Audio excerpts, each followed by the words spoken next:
Hi guys, welcome to my channel. యాక్చువల్గా మనం gun silencer అంటే సౌండ్ లేకుండా చేస్తుంది అనుకుంటాం, కానీ గన్ సైలెన్సర్ అంటే సౌండ్ సప్రెసర్ లేదా సప్రెసర్ అని అంటారు.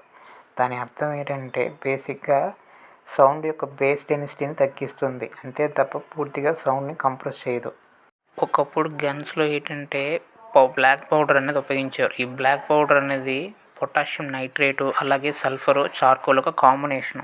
ప్రస్తుతం మోడర్న్ ఎరాలో వాడుతుంది అయితే nitro cellulose and nitro glycerine అనేది వాడుతారు.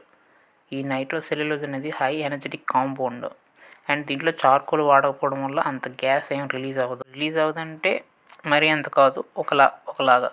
ఎప్పుడైతే మ్యాగ్జిన్లో ఉన్న బుల్లెట్ అనేది ఫైర్ అవుతుందో అది క్రియేట్ చేసే హై ప్రెషర్ అండ్ టెంపరేచర్ని ఈ సైలెన్సర్ అనేది కూల్ చేస్తుంది అండ్ స్లో చేస్తుంది. దీనివల్ల ఏమవుతుందంటే దాని ఎక్స్ప్లోజివ్ సౌండ్ అనేది రెడ్యూస్ అయిపోతుంది ఆటోమేటిక్గా.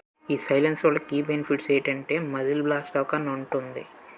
ఈ ఫ్రంట్ పార్ట్ అనేది ఎక్కువగా అలా కంటిన్యూస్గా ఫైర్ అయితే హై టెంపరేచర్ వల్ల అది బ్లాస్ట్ అయిపోయే ఛాన్స్ ఉంటుంది. ఈ సైలెన్సర్ వల్ల అది బ్లాస్ట్ అవ్వకుండా ఉంటుంది. అలానే సౌండ్ కంప్రెస్ అవ్వడం వల్ల హీరింగ్ ఇబ్బందులు రాకుండా ఉంటాయి. అలాగే నీట్గా కమ్యూనికేట్ చేసుకోవచ్చు. రీకాయిల్ ఇబ్బందులు కూడా ఉండవు.